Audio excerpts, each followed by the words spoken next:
Excuse me, miss. What's that you're listening to?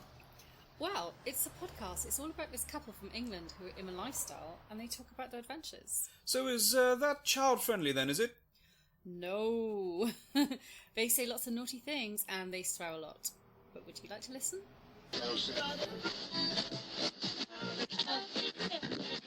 Get in the gym or to your car. With our advice you could go far. We fuck things up and we make mistakes. We talk about our sexy dates. It's getting hard for this to rhyme. Just as well 'cause it's bed hopping time.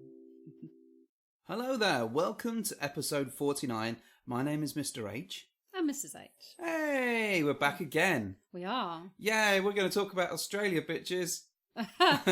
Not really. Well, sort of, but not really. But first, we're going to tell you about what we've been up to. Alright. Or who we've been up to. Not Sounds really. salacious. We're just going to keep making false promises all the way through this one. So, stuff, what we've been doing. So I told my work that I'm a swinger. That was That's fun. quite big news. I was just going to breeze over that. I think that's pretty big. You think that's pretty big? That's pretty big. You need to get out, have a look at it. Really? It's- Just whop it on the table? Yeah, that is too big to just walk past with nothing to see here. Well, so it was an interesting one. It was at a work. Well, it took me by surprise. It took me by surprise. We were out for a work event day thing, and sort of it was suggested. Well, they were joking that I might be some sort of swinger. Why do you think they were joking? Well, you were I a swinger? think it was just, oh, you're not one of those filthy swingers, are you? And I sort of said, well, I am actually. How depraved. How depraved and how filthy of me. And then it descended into a 4-hour conversation about everything, really. Did you throw your keys into the centre of a table in a bowl? But I very firmly pushed back around any keys into the bowl action. But I also said, hey, we've got a podcast because, you never know. We might Always be promoting. always be promoting. Handed out a few business cards and subscribed automatically in their phones. I didn't do all of those things, just some of them. So it was fairly well received. If you're listening, folks, hello from work. It's an interesting one, isn't it? But I think it was one of those moments where it felt like a good time to sort of open up, and it felt like a safe environment. So So you seized the moment because it felt right. Carpe that diem. I like that Carpe though. that diem. I think that's a nice way to reveal all that. It was a lot more controlling than someone just finding out and rumours and everything, and we've had our fair share of that with yourself, and so I felt actually it's a good time to have that conversation. And to be fair, they were relatively positive about it. There wasn't any real negative experience, no real judgments, a lot of questions, As you would expect. as you'd expect. But that's the fun part. That was the fun part. So it was actually quite nice, using that expertise to talk me through, this whole lifestyle and our journey and all this sort of stuff. Fortunately, I don't have to tell them everything. I can just point them towards a podcast, and they can listen to it. Is that how you're going to communicate going forwards? Yeah. When you go to work every day. I'm looking forward to my one-to-ones, which will be mostly done through podcasts. Sat there with my manager. So what have you done in the last month? Just listen to this. Yeah, just listen to episode 49. It'll tell you everything. It'll be great. So do you feel better now? Does it make you feel you're not so cloak and dagger now, and you're able to just breathe a sigh of relief? Yeah, I mean, let's qualify this a little bit, to be fair. It's only... So, I work in a team of sort of 5 or so.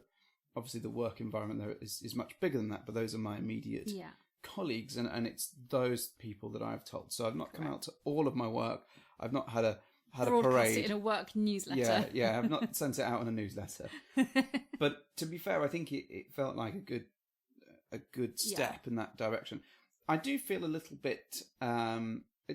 not like a weight has been lifted, but it certainly feels that I have to be less worried about it, and that actually, you know what, and there's not been any repercussions, which is always something that you're sort of waiting for. Yeah. But I do feel like actually that went okay, and I don't have to worry about that happening.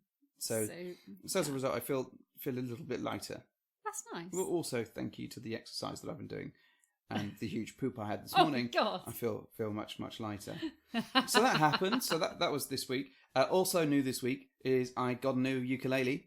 That is bigger news than ever. That's more important than that work thing. eclipses any kind of big reveal at work about your clandestine dark life, you've got a new ukulele. I know, right? Well, who knew there was a place just like 2 minutes down the road, just down the road? Well, I did now, called it Ukulele Heaven. It sounds like your ideal place. Well, it sounds like where all the ukuleles go when they've finished. I like that. Oh, that's so sweet. When they've been the played, ukuleles actually go to heaven, and their final string has gone doink. They go to Ukulele Heaven.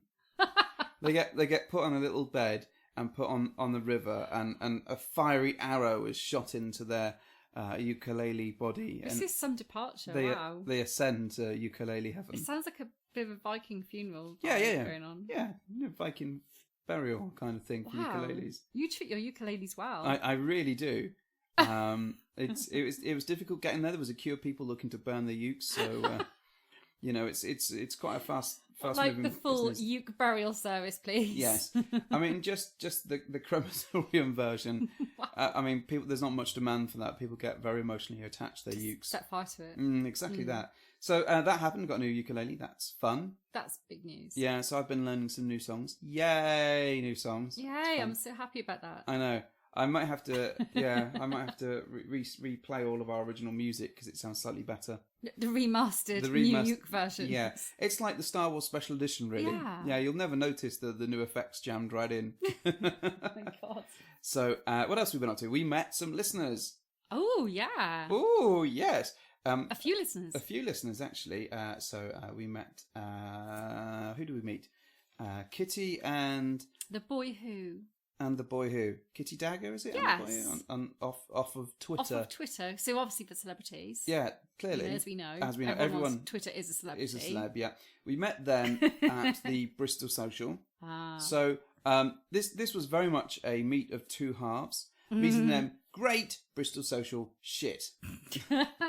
Still not a fan then? Well, sometimes it's nice to, if something doesn't work the first time, and I think give it another chance. Yeah. And that's exactly what we did. And whilst it was very lovely to meet those guys, you'll have to fucking drag me back there if we ever have to go back. Can't hear for shit, can we?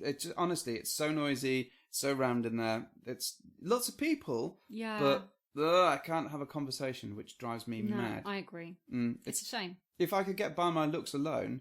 And you do. Well, thank you. But in this situation, I certainly didn't. Then my words were removed from me and I was rendered powerless like Superman with kryptonite around his neck. I mean, he had a great suggestion, which sadly he didn't follow up on. All right. He was like, let's bring Etch-a-Sketches. Etch-a-sketches.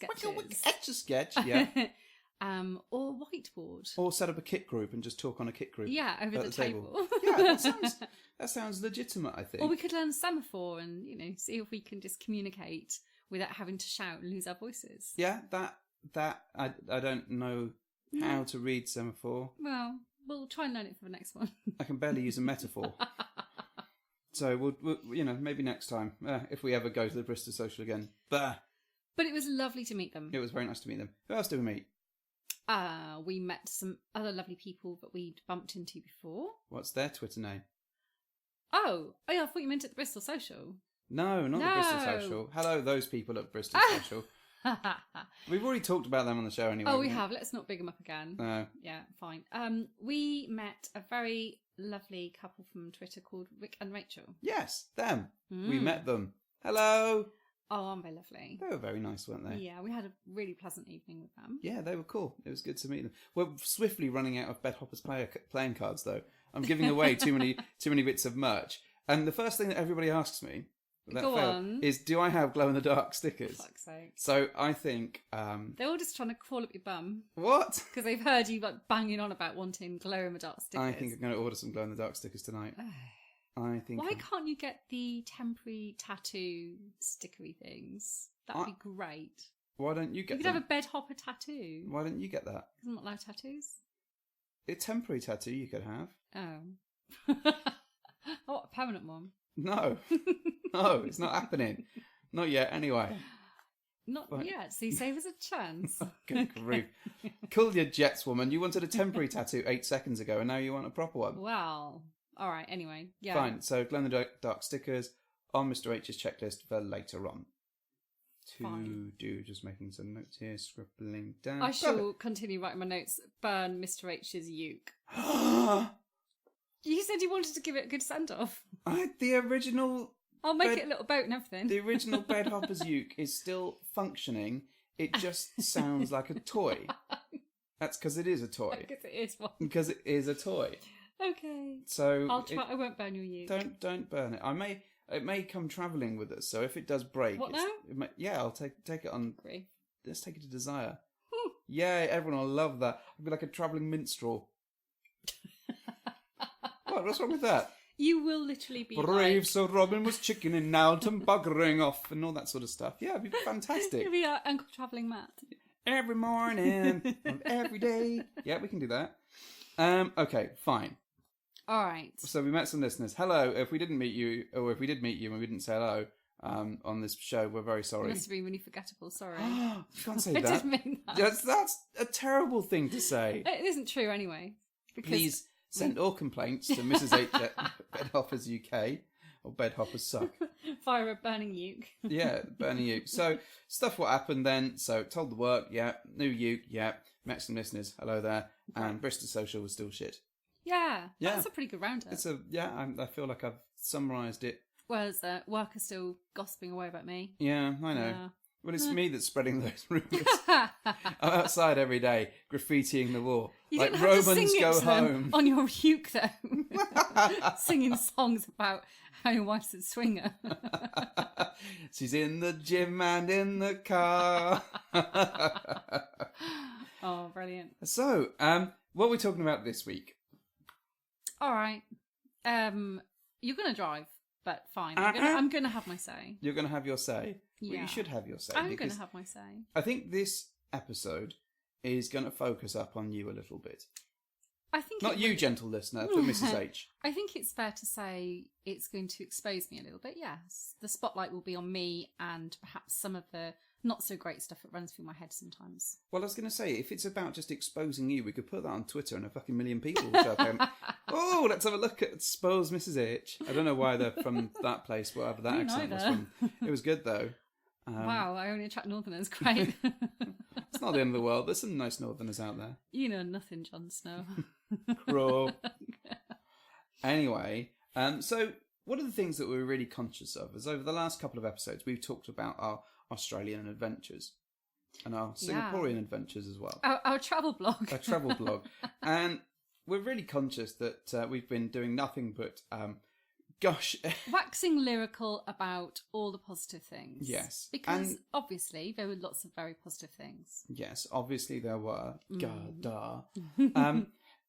Waxing lyrical about our friends, about the experiences, about the people we've met, all this kind of stuff. And actually, when we look back in hindsight, the few weeks that we had away were very much a pinnacle of our lifestyle adventures, I think, in that we've found people that felt like they were part of our tribe and felt like we've really fit. So all that stuff, all those trials and tribulations that we've been through and that we've spoken about on the show, actually were worth it.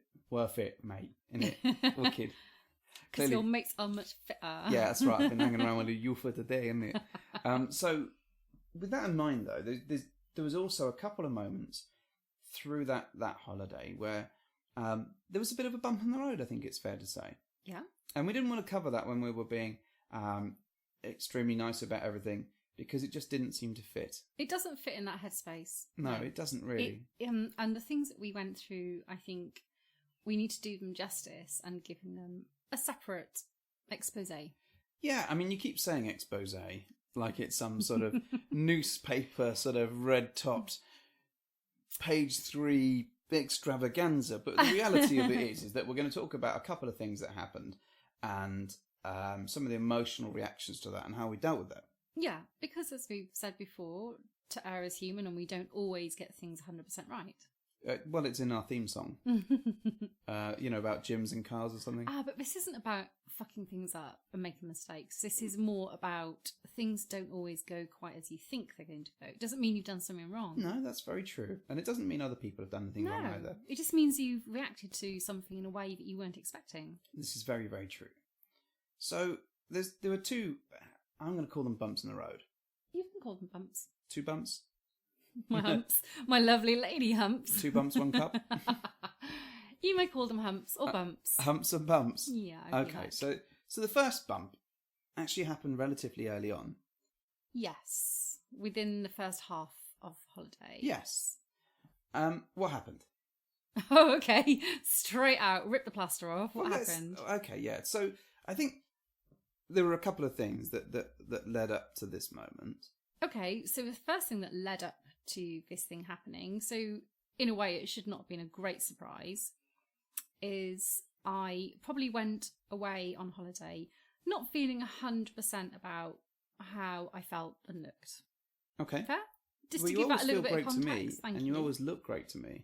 But okay, I've looked better and felt better Mm-hmm. at times. So, and I was probably approaching the point at which I was probably hovering on a bit of a I don't feel so great in my own skin right now.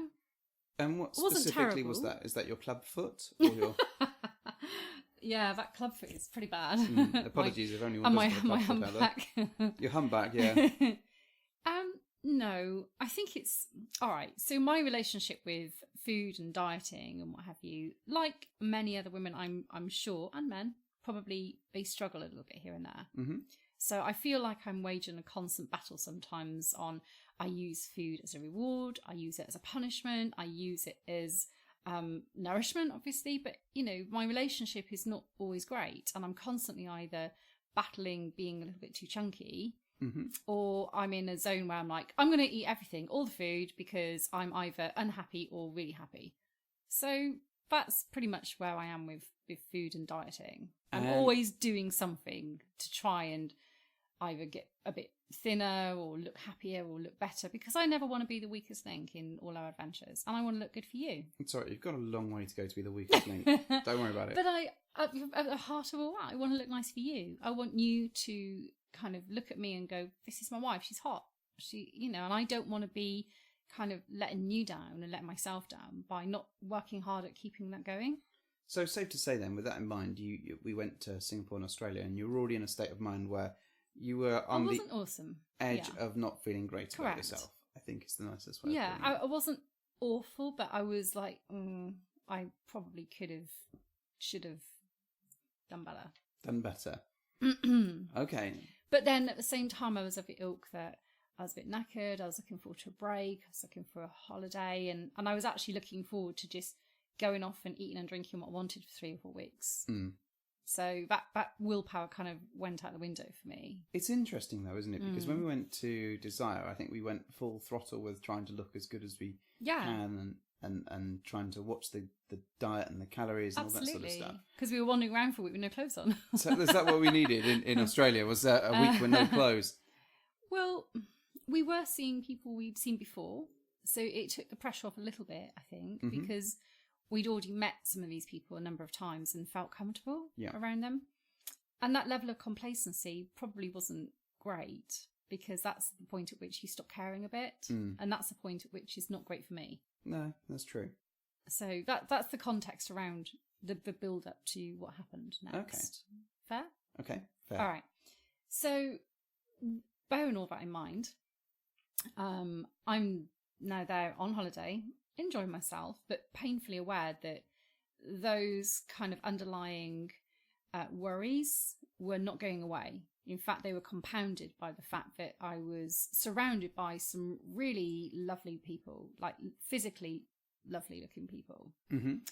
And out of the blue, unexpected feelings of envy and jealousy, and I'm going to use those 2 terms together, and I'll go on to explain why, started creeping into my mind. Mm-hmm. And they were quite unwelcome thoughts, and unexpected, probably, because I've been with you on this journey now for a good couple of years, and I'm kind of not prone to just feeling outbursts of jealousy, or at least if I do have the odd emotions that crop up, I know what to do with them. Yeah. But these were just unexpectedly abrupt, sort of unwelcome feelings that just kept popping into my head unexpectedly, and I didn't really know why or what to do with them. Yeah. So, for example, being around many people who were very tactile was possibly quite new to me. So being tactile on such a big level. And is that tactile with you or tactile with me or both of us? I would say it extended to both, but given the unexpected feelings of jealousy I was getting, I probably felt that they were more directed at you. Okay. Because I wasn't feeling that great about myself. Okay. So for me, feeling a bit inadequate anyway, and then having like attractive hot women kind of cuddling up to you and, you know, touching you suggestively kind of made me think, oh man, it's not going to be that difficult for him to really, really like that attention from someone who's infinitely more attractive than me. Mm-hmm. Or that's how I felt in my head. Okay. So those feelings then compounded themselves quite quickly and actually led to a perfect storm of me feeling inadequate, jealous, envious, and really in a bit of a rocky place. And what I didn't want to do is spoil things by going, don't do that, stop doing that, and come over here and be with me instead, because I didn't want to come across as some weird jealous harpy. No. But I kept thinking, these feelings are silly. They're not even in context of anything. And of course you're not going to run off with people. And, you know, they were really, really odd kind of feelings that I just didn't quite know where they were coming from and what the catalyst was behind them. Because I came in to see you in the shower at one point, didn't you? You did. And you were having a little shower cry. An unexpected sit-down shower cry. Yes. Or stand-up shower cry. Stand-up shower cry. Wasn't quite enough room to sit down. No, not quite enough room to sit down while you were crying. And we had a bit of a conversation at that point about it, didn't we? Yeah, and it all came pouring out of me that I didn't know where this is all coming from, and I didn't mean to feel like this, and I hear myself saying those words, and I'm sort of thinking back and thinking, what a silly thing to say. But of course you don't mean to feel emotions like that, because the very point of an emotion is it is something you can't always control. Well, no, it just happens, and you never know what's going to quite trigger you. And if you're in an emotional state anyway, or you're not feeling confident, then these things can get to you even more. So I totally understood where you were coming from. Did you? I did. That's an interesting perspective for me, and it's something I was going to ask you myself anyway. Did you understand why I was reacting like that? So I understood why you were reacting like that. I was surprised by it, because I know that we've been in situations where you've been incredibly tactile with other people. Yeah. And I've been largely okay with that. So when the situation was reversed or flipped, or whichever way you want to put it, I was actually a little bit surprised that it got to you as much as it did. Not to say that it did all the time, but there were odd moments where you were clearly uncomfortable. But equally, you'd be in a very similar situation yourself the day before or the next day, and it was quite a difficult line to walk, because I don't want to upset you. I love you to death, and I don't, well, not literally, because that's just a weird thing to say, but you know what I mean. I absolutely adore you, and I wouldn't ever want to hurt you. So actually, but at the same point, if you're doing that, I was kind of like, okay, well, what's the line? And certain things you seem to be very, very comfortable with, but then the next day that wasn't so easy for you to cope with. So that was what shocked me, actually, is that you kind of hadn't. Normally, your head is very screwed on with this type of stuff, and that actually you have a mindset that's kind of, if I'm okay with that, then he's okay with that, and then we're all okay. But in this situation, there were a couple of moments where that wasn't the case. So I was a bit like, oh, and I didn't immediately pick on the fact that you were upset. I knew something was was wrong. But then once I spoke to you, I think we didn't resolve it, but we managed to talk through it and kind of navigate it a bit better. We did. And picking up on what you were saying about one day I was okay and the next day I wasn't, and you're right, because it was a little bit up and down like that anyway. It wasn't a consistent day in, day out feeling of that. Little odd things would trigger odd little emotions. Yeah. So yes, from day to day, for the most part, and I have to stress, for the most part, a good sort of 80% of the time, I was genuinely at ease and okay with things.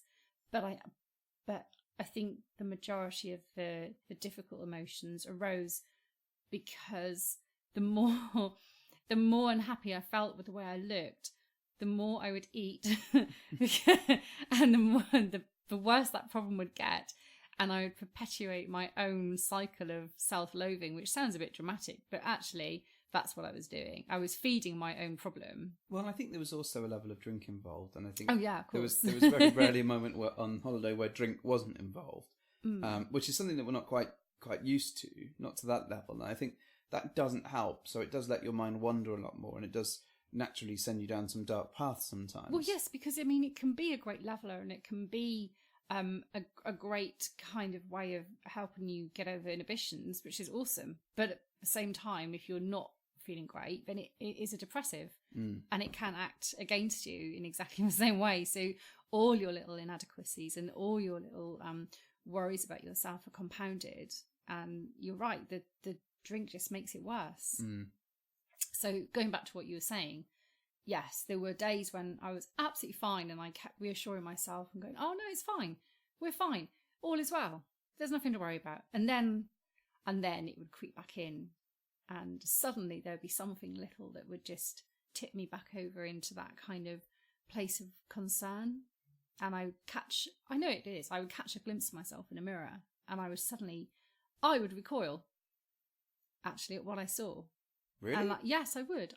In certain angles, I would sort of look at myself and think, how have I got to this point where I'm catching a glimpse of myself and I'm that unhappy? Well, is this like the point where you thought you had a rash on the bottom and you were literally spread-eagled naked with your bottom in the air trying to And look of course, at your I house? should be reassured by the fact that everyone like literally leapt into that room to have a look as well. You should be very reassured by that. Everyone was very keen to see it.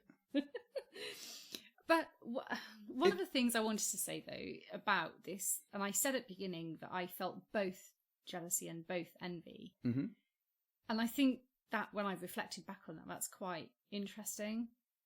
You say that, it depends what you're about to say next as to whether it will be interesting for people.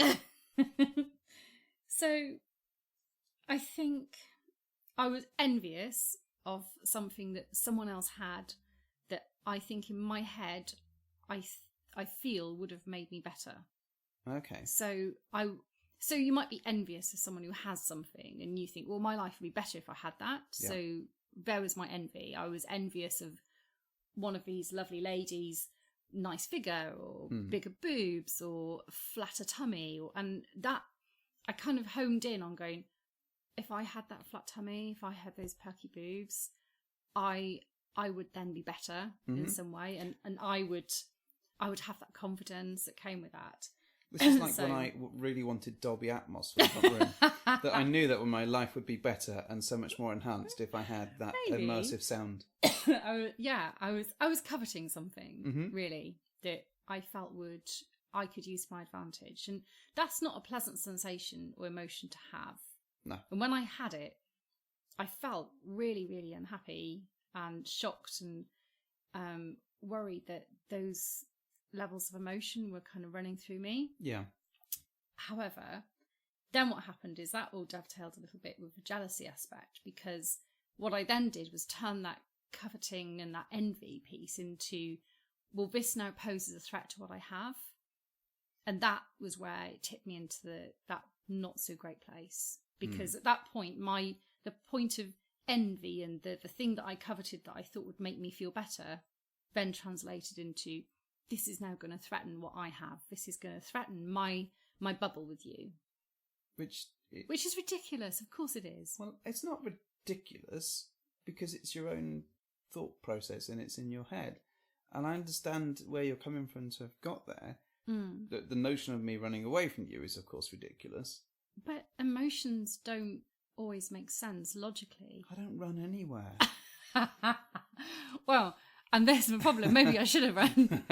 Start running after you. Yeah, that's the thing. If you'd have been able to catch me, I wouldn't have bothered running.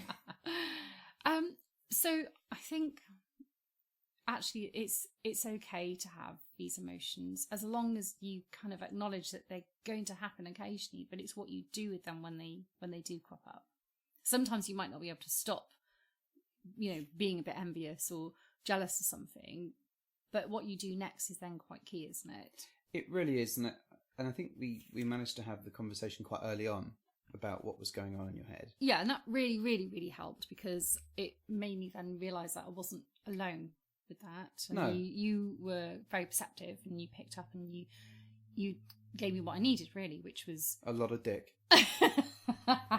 Dick was inappropriate at this juncture, Oh, may okay. I add, because trying to stick your peen in something which is crying is probably not. Actually, it might be turn off for you. I don't know. Use your tears as lubrication.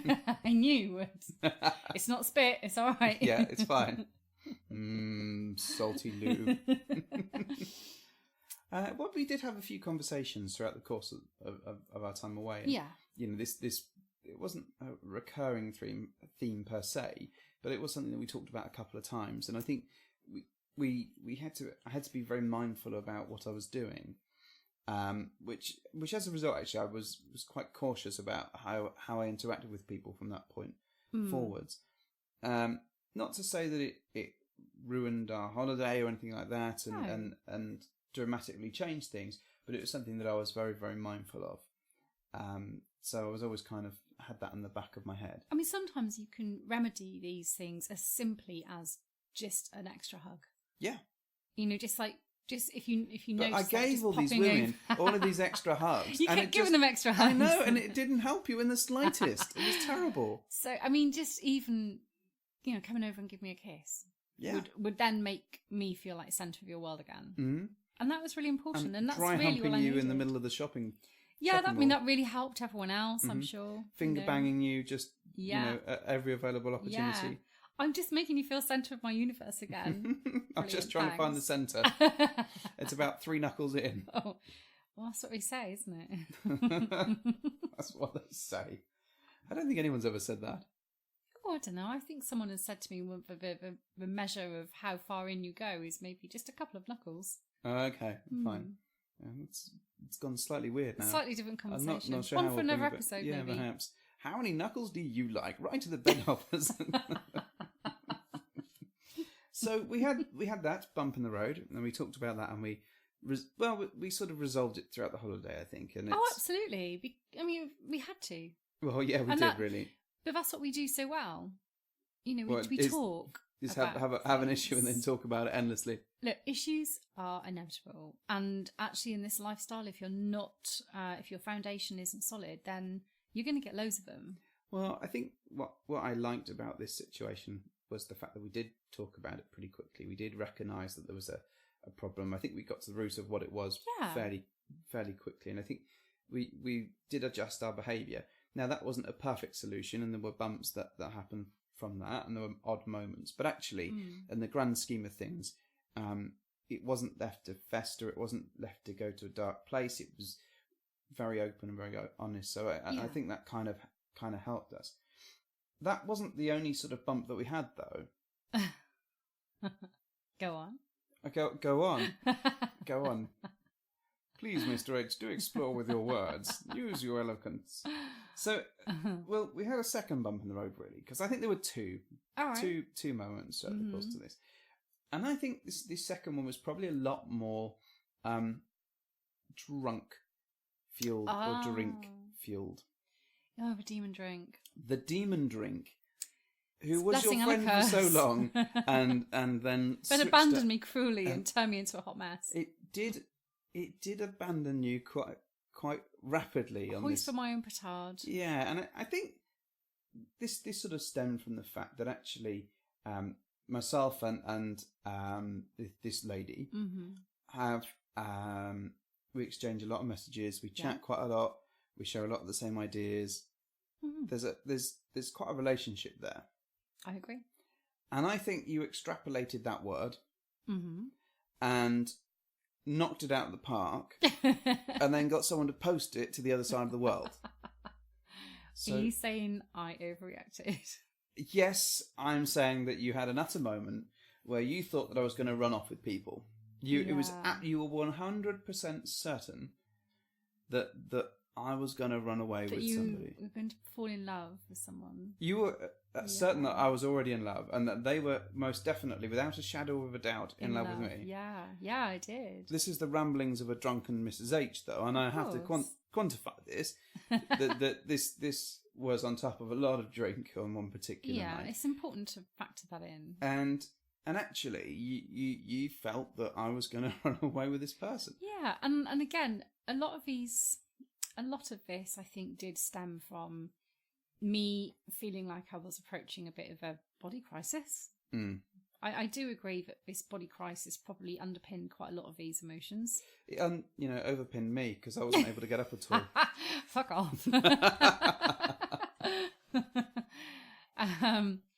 Yeah.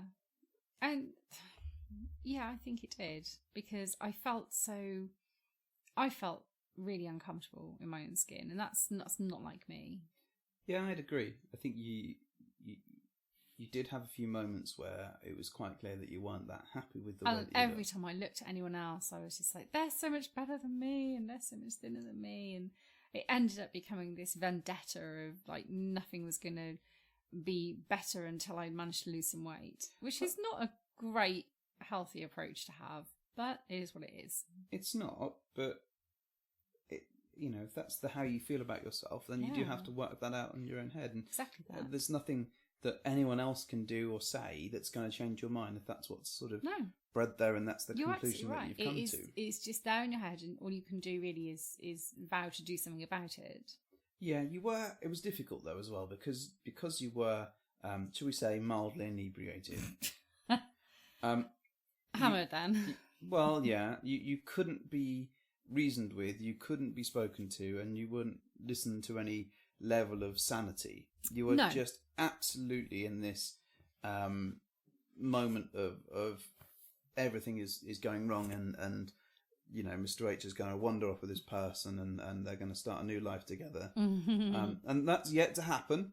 I'm still here. You are. Miraculously still here. And of course everyone has a drunken moment. I totally get that. But I think this was really indicative of all the sort of issues that have been bubbling around, all the different things. And you sort of leapt in your mind to that conclusion. Yeah, I did. What's interesting though is how long have we been in a lifestyle now? A couple of years? Few years. And this is something that's happened before we were in a lifestyle.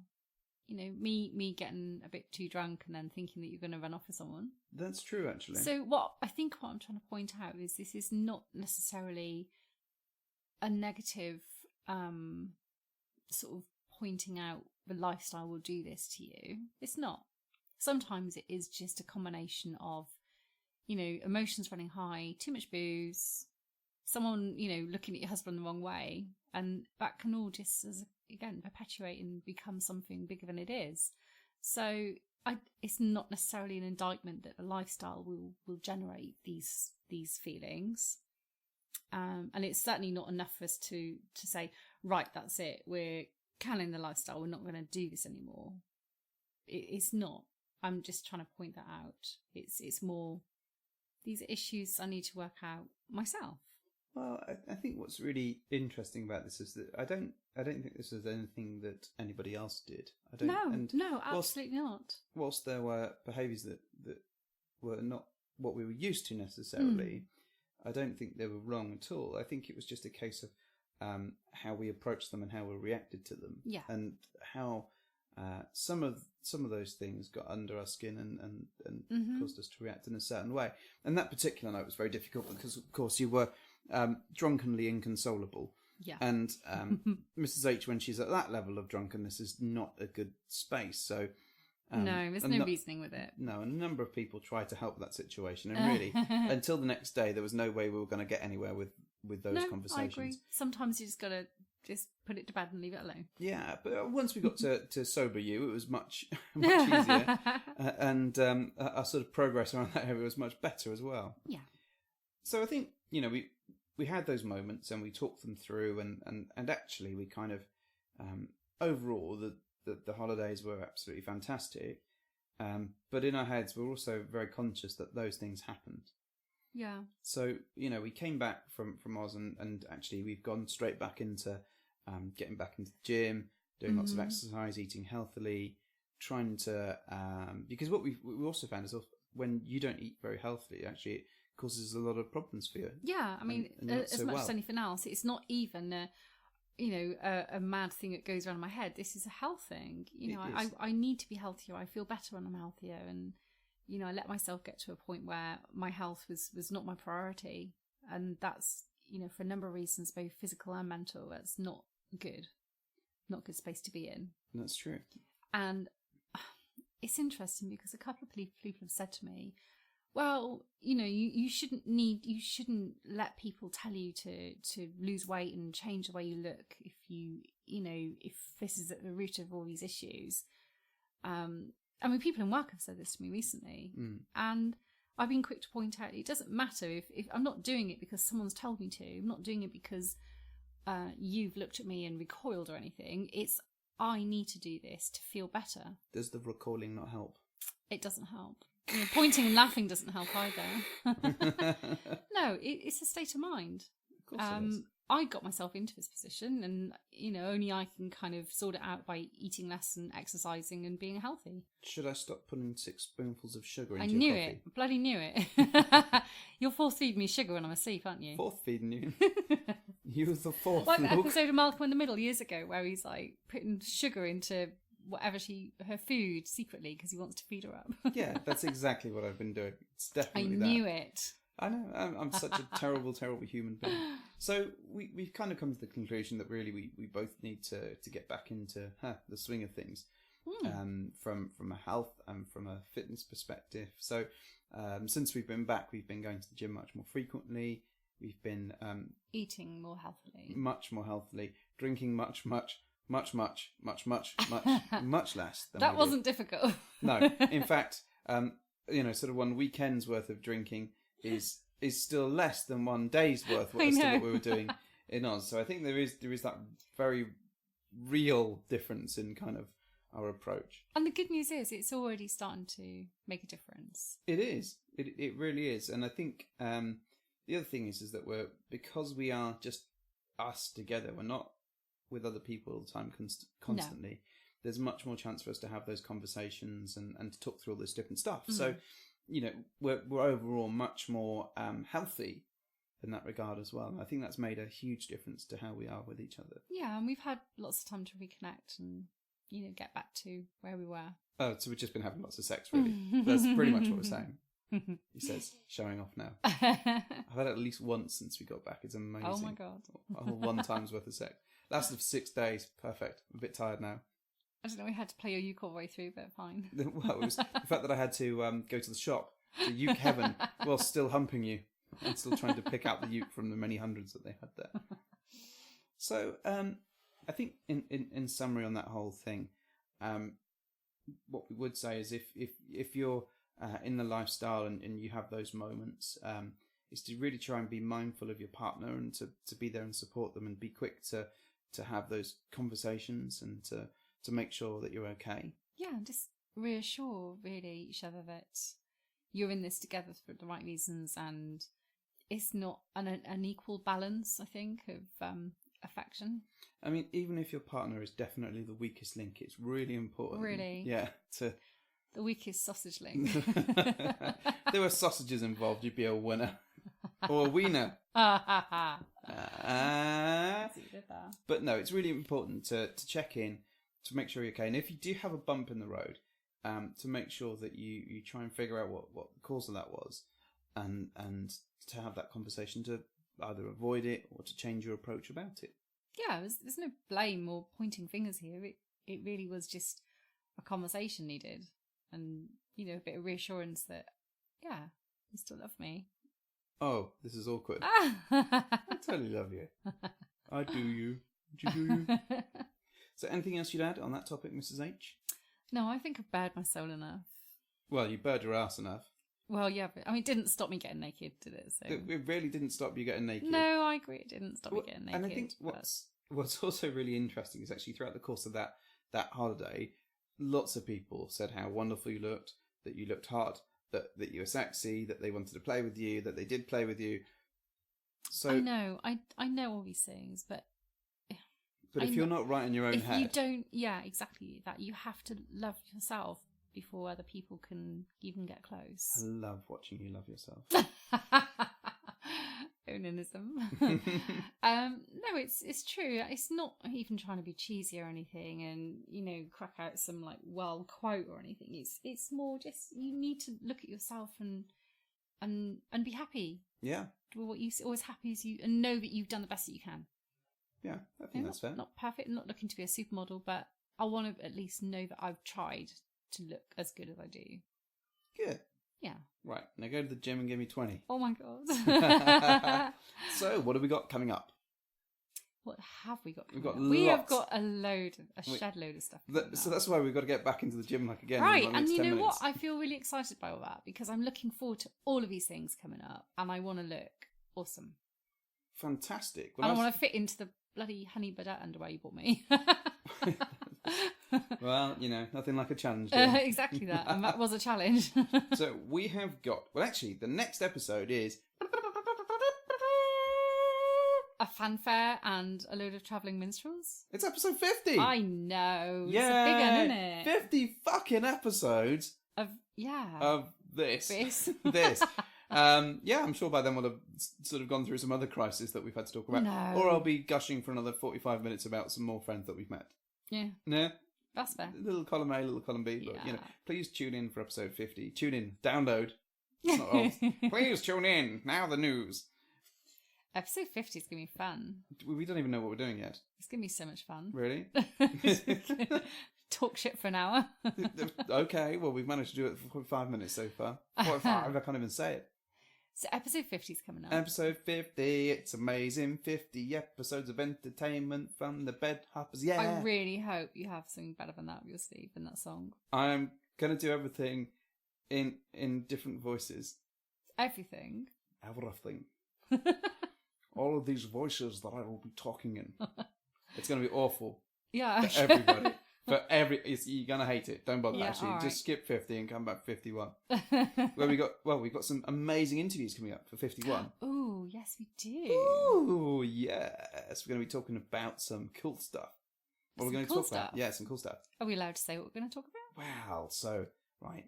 Just like lean Because, in. you always look at me and go, don't give it away. Oh, we can't give it all away, but if you're interested in, a bit of...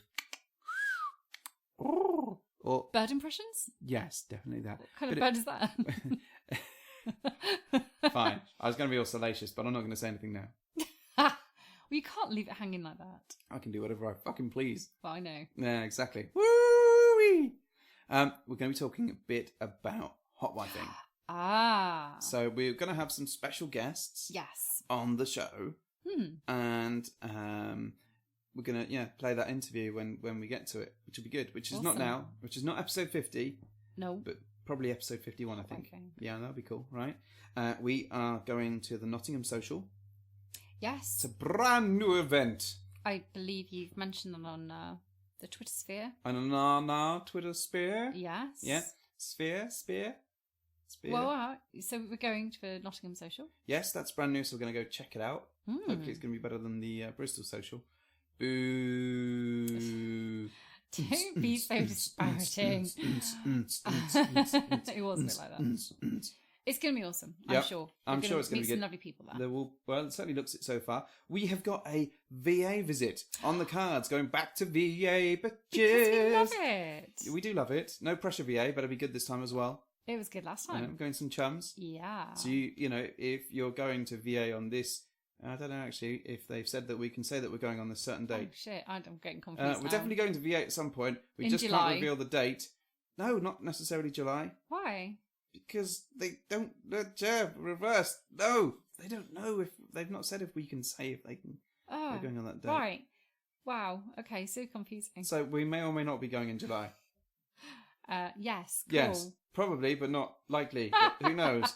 Well done, Mrs. H. And Thanks, I think. yes, in fact, what you said was just absolutely fabulous, which takes us on to the next club visit that we're doing. Woo! Okay, cool. Which is... Fabs. Oh, we've never been there before. I trailed that so well. You did, and then I- I completely crashed it. because- Oh, I what? was Wait, like, what's what? it called? Why did he say absolutely fabulous? Yeah, Ab Fabs. We have never been there before. I mean, it shut down, Yes. and then it reopened. And then we're going to go. Yeah, great story. So we're going with some good chums. So we're looking forward to trying that out.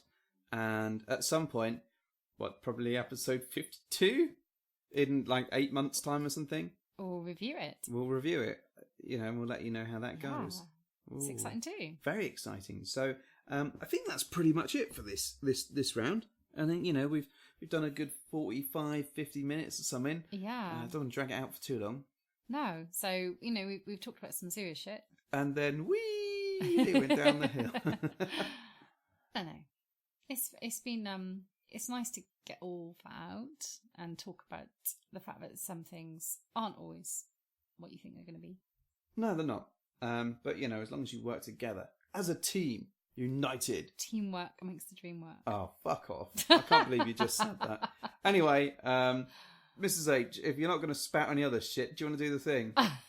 Oh, hang on. Where can people find us? Oh, we suck. Bedhoppers suck. Is that right? Where? What? Oh, on Twitter. We suck on Twitter. We suck on Twitter. Yeah. We also suck on Gmail. So bedhopperssuck@gmail.com. Yep. And we also have a Fab account. We do have a Fab account. Bedhoppers. Yeah. We don't suck on Fab. We don't suck on Fab. Yeah. So that's 3 ways. Okay. That's 3 ways. We have a good 3-way. Oh, and also, which we didn't mention, is that we met up with our sexy unicorn chum for a little social. Hello. She is very lovely. She is very lovely. We'll have to give you more of a write up on that at some point. How salacious. Yeah, she's lovely, isn't she? She's nice. Yeah. We might see her again. And once again, we're back to waxing lyrical about the people we've met. They're so lovely, so nice. Well, it's nice to extol the benefits of we meet lovely people. This is true. Yeah, and that's what it's all about, isn't it? Exactly. Meet great people, have a bit of fun. And then fucking them. All right, are we done? Yeah, I think right. I was spent about half an hour ago. I don't know about you. Mrs. H, do the thing, please. Thank you for hopping into Our Beds.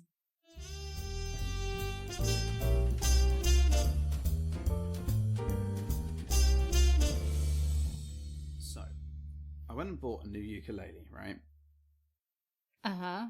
And the thing is I can't remember how to play our theme tune. That's pretty sad. It is. Yeah. And I remembered this when we went to Oz, and I restrung Bradford's ukulele. And went to play your theme song. Went to play my own theme song, which I sing. Not every time, it's like a pre-recorded one. I've done it once, and then I've never had to do it again. Went to play it, and I couldn't A, remember the lyrics, and B, remember the theme song. The theme song. We should nuke the uke. I'm not going to nuke the uke. The funny thing still is... Rebuke the uke. So I found the original lyrics to Just the Tip. Right? They'll be worth like millions. They are day. totally going to be. I'd written the wrong music above them. Oh my gosh. Amateur.